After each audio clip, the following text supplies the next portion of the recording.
พยายามเบ็ดหอบเสาพี่น้องมือขึ้นนี่มันแต่ตัวเดียวพี่น้องมือขึ้นนี่เจ้ามื้อนี้สิลองมาเอาตอนเสาเบิ่งสิมันได้บ่โอ้เม็ดจีดีพี่น้องหลังนี่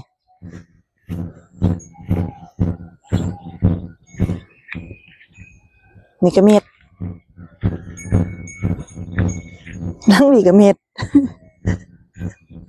หลังนี่ก็เม็ดพี่น้องโอ้ยใส่เบ็ดหอบนี่เม็ดอีกเขียดยังอยู่นี่ก็เม็ดว้ายใส่เบ็ดหอบนี่หมานป่าตัวเดียวพี่น้องมาลุ้นเบื้องนี้อีกพี่น้องหมานอยู่บ่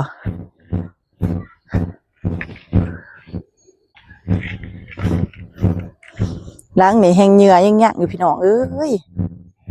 หลังนี่หลังนี่มิดร้อนหมากเบ็ดมาเขินอยู่เถอะอยู่หลังนี่ก็บ่ถือฝนบอดอยู่ได้ฝนบอดอยู่เขาบ่มากินเบ็ดไปพี่น้องตัวนี้มิดนี่บ่ตีมาหลุดมาไหมเฮ้อนั่นเบ็ดจมเห็นบ่พี่น้องเห็นบ่นั่นมันปลาเอียงเบ็ดจมได้เบ็ดจมแล้วมันเป็นปลาอีสางมาเห็ดอุ้ยติงยังอยู่ยังเฉยโอ้กระตาขาดได้ปลายังคือมา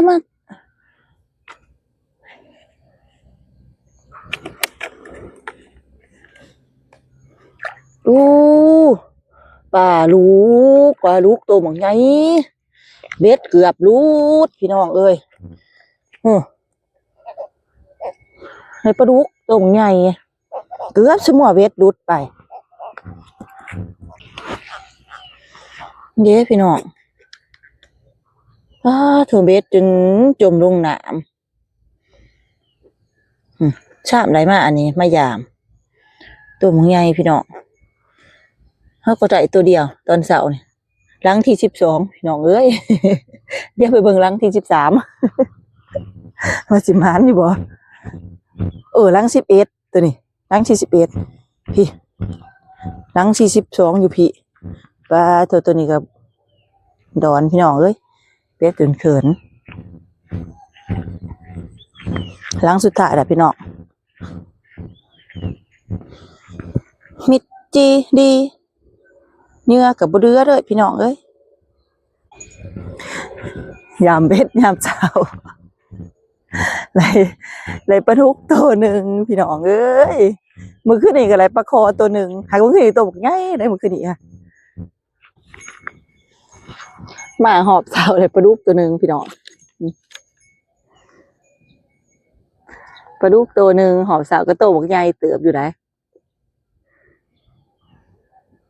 โอ้เบ็ด13หลังหมดเนี่ยคิดว่าสิมานคักก็บ่เป็นยังเนาะใส่เบ็ดเนาะพี่น้องเนาะมันก็มีมือมานมือบ่มานของมันเนาะมือนี่ได้2ตัวมือหน้าอาจจะได้หลายกว่านี้เนาะพี่น้องเนาะ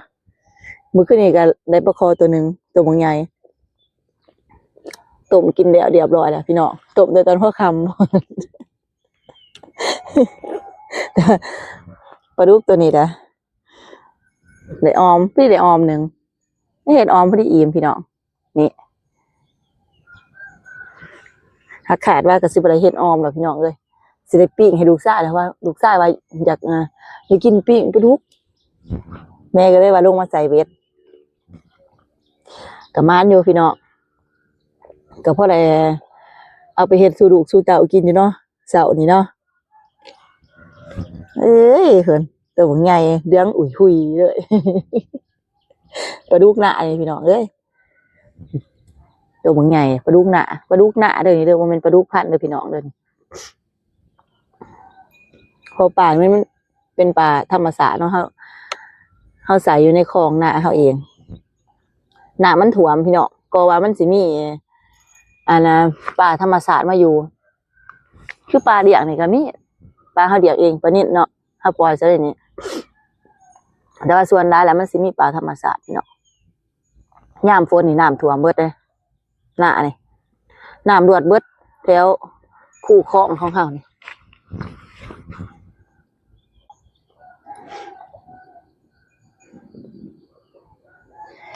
ยามฝนนี่น้ำจะท่วมเบิดพี่น้องเอ้ยแม้แต่ว่าขอกกบนะผ่านมาอันไม่พูดเบี่ยงกบค่ะบริใส่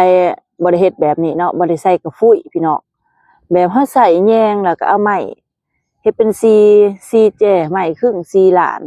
เฮ็ดเป็นเสาค่ะบาในพายุเข้ามาอุ้ยกบไปจนเบิดกบ3-4 พันพี่น้องเอ้ยออกเบิดเลยพี่ทัวทงหน้าไทบ้านเขาก็ซ้ำสิกินพี่น้องมีแต่ตัวมึงใหญ่พยายามเนาะบ่เป็นหยังเนาะออกไปแล้วเขาก็ได้กินถือว่าเขาทำบุญไปเนาะพี่น้องเนาะเลี้ยงร้ายก็พอได้กินเขาก็บ่ได้ซื้ออาหารสต๊อกอาหารปลาไว้กินอยู่ในครัวเรือนเขาเองคือเป็นปลานี่แหละปลาอยู่ในตะคองหน้าหันมันเป็นคลองจกพรีสุดซ้ายเลยอะไรพี่น้องพูดเพิ่นบ่อนจ้ะพุ่นนี่สุดเลยพุ่นแต่แล้วหัวคนอยู่นอกเขาก็หากินคือกันพี่น้องเขาใส่งูอยู่นอกเขาก็หากินคือกันเขาใส่งูของจะสุดซ้ายเลยของ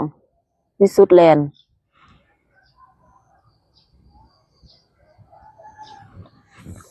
นี่แหละพี่น้องเอ้ยใส่เบ็ดกินแต่ละมื้อค่ะใส่อยู่ในของหน้านี่แหละเนี่ยไปใส่อยู่หม่องอื่นคันว่าไปใส่อยู่หม่องอื่นก็บ่ได้ไปดอกพี่น้องบ่กล้าไปได้ไปผู้เดียวเนาะเพราะได้แต่หากินหาอยากอยู่น้ำทงหน้าตัวเองนี่แหละไปหม่องอื่นก็บ่กล้าไปย้านเอาของเขาไปผู้เดียวแล้วเขาก็บ่แม่นถิ่นเฮาอีกทางนี่ค่ะบ่ฮู้คันเป็นบ้านตัวเองเนี่ยโอ้ยไปโดดได้พี่น้องเอ้ยนับแต่หาหน่อไม้หมุนป่าหาหน่อไม้หมุนป่าหาป่าไปใส่ไปซีดเวทป่าอยู่น้ำหวยน้ำหองหมุนแต่ว่าคันคืออยู่นี่บ่แม่นถิ่นเฮาก็บ่กล้าไปพี่น้องจะอยู่จุดใดอยู่หม้องใดมันโดดเนาะอยู่ในเมืองปากเสจักช่องสิไปจุดใดเฮาบ่ฮู้เนาะก็เลยว่าพากันจกสาจกสาจกของปลูกหน่อไม้เนาะตอกให้มันคือกันกับบ้านเฮาเวลายามเฮาอยากกินมันจะง่ายพี่น้องสำบายสรุปแล้วเนาะใส่เบ็ดมื้อนี้ใส่เบ็ดหัวนี่พี่น้องเลยปลาคอตัวนึงเลยปลาลูกตัวนึงปลาคอหั่นก็ต้มกินแล้วแหละแต่คือนี่เพิ่นนี่มายามหอบเช้าม้านปลาลูกตัวนึงพี่น้องก็สิซ้ำนี่เนาะพี่น้องเนาะใส่เบ็ดสำหรับคลิปนี้ก็ขอจบเพียงส่านี้เด้อพี่น้องเด้อฝากพี่น้องแต่ละคนกดไลค์กดแชร์กดติดตามเด้อพี่น้องเด้อคลิปบ้านๆเนาะอุตสาหะเบิ่งนำกันเด้อพี่น้องเด้อ